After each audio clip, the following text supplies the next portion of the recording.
Mohon untuk dipersiapkan waktu 5 menit untuk Fania, dimulai dari sekarang. Assalamualaikum warahmatullahi wabarakatuh. Yang terhormat, Kepala Kantor Wilayah Direktorat Jenderal Bea dan Cukai Jawa Tengah dan Daerah Istimewa Yogyakarta, Bapak Patmoyo Triwikanto, yang saya hormati, Dewan Juri serta pejabat dan seluruh pegawai Bea Cukai dimanapun Anda berada. Segala puji bagi Allah Subhanahu wa Ta'ala yang tiada henti-hentinya memberikan kita limpahan rahmat, karunia, serta nikmat untuk kita semua. Salawat dan salam tercurah kepada Nabiullah Muhammad Sallallahu Alaihi Wasallam yang menjadi uswah hasanah kita dalam berkehidupan. Bapak Ibu yang saya hormati, melalui media virtual ini, saya akan berbicara tentang korupsi di tengah pandemi. Sebuah kisah para pejabat yang merendahkan dirinya. Kita semua sedang mencoba bertahan di tengah badai. Jungkir balik melanjutkan hidup saat semuanya begitu sulit. Para politikus dan pejabat juga tetap berakrobat dengan anggaran. Entah berapa ratus ribu orang yang sudah di PHK, yang usahanya bangkrut, yang penghasilannya merosot. Tapi itu tak mengurangi nafsu para pejabat rakus yang tidak punya harga diri. Belum lama ini, para pejabat Kementerian Sosial berikut dengan menterinya sekaligus ditetapkan sebagai tersangka. Mereka menodong para vendor dengan uang cashback. Mereka meminta Rp10.000 dari setiap paket bantuan sosial. Paket senilai Rp300.000 untuk meringankan beban hidup rakyat, tega-teganya dipotong untuk dinikmati sendiri. Dan itu dilakukan oleh mereka yang disumpah untuk membantu rakyat bisa bernapas lebih mudah di tengah himpitan hidup. Inilah arti kebejatan yang sesungguhnya.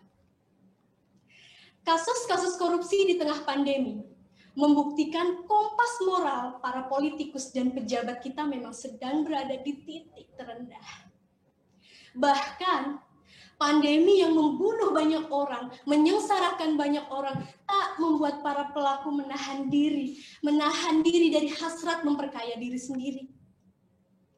Bapak dan Ibu sekalian, pandemi justru menjadi peluang untuk meraup cuan lebih banyak. Kegentingan dan kedaruratan justru jadi ruang untuk bertindak lebih brutal, lebih ugal-ugalan, dan lebih tidak tahu malu.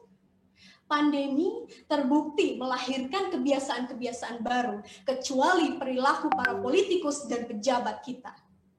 Pun kita tidak perlu melihat jauh-jauh, kita hanya perlu melihat lebih dalam ke diri kita masing-masing. Apa yang sudah kita lakukan untuk negara ini sebagai rasa tanggung jawab kita sebagai seorang abdi negara? Jawabannya ada di tangan kita masing-masing. Koruptor memang tak pernah kehabisan cara. Mereka tak pernah kehabisan jurus. Namun, semoga kita semua terhindar dari perbuatan yang sangat keji ini.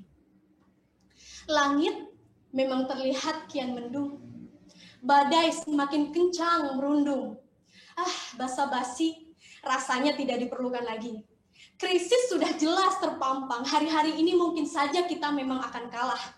Tapi kita bukan pecundang yang pasrah, yang sudah gantung sepatu sebelum pertandingan, yang menunduk dalam-dalam sebelum peluit panjang.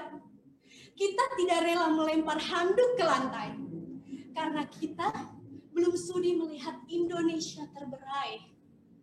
Maka, marilah kita bersama-sama melawan korupsi, membangun kesadaran seluruh elemen bangsa dalam budaya anti korupsi. Selamat Hari Anti Korupsi Sedunia. Terima kasih. Jikalau ada kata-kata yang kurang berkenan, saya mohon maaf. Wassalamualaikum warahmatullahi wabarakatuh.